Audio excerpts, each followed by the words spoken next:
सभी ड्राइवर भाई इस वीडियो को ज्यादा से ज्यादा शेयर करें। आपके दुख दर्द को मैं इस गीत के माध्यम से बयां कर रहा हूं। ज्यादा से ज्यादा शेयर करें ताकि ज्यादा से ज्यादा लोगों तक ये पहुंच सके, जिससे हमारे सभी ड्राइवर भाइयों को न्याय मिल सके। ड्राइवर एकता जिंदाबाद जिंदाबाद। ट्रक के ड्राइवर के जीना तो सवार होई गवा।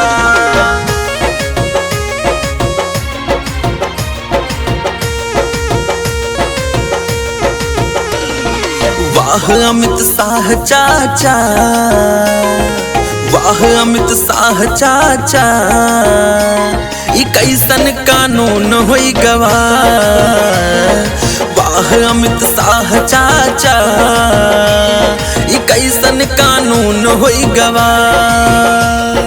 वाह अमित शाह चाचा, कैसन कानून होई गवा। ट्रक के ड्राइवर के जीना दुसवार होई गवा। ट्रक के ड्राइवर के जीना दुसवार होई गवा।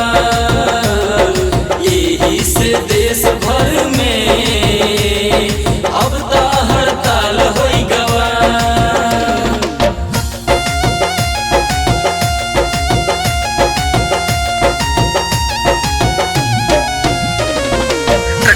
ड्राइवर के जीना तो सवार होई गवा।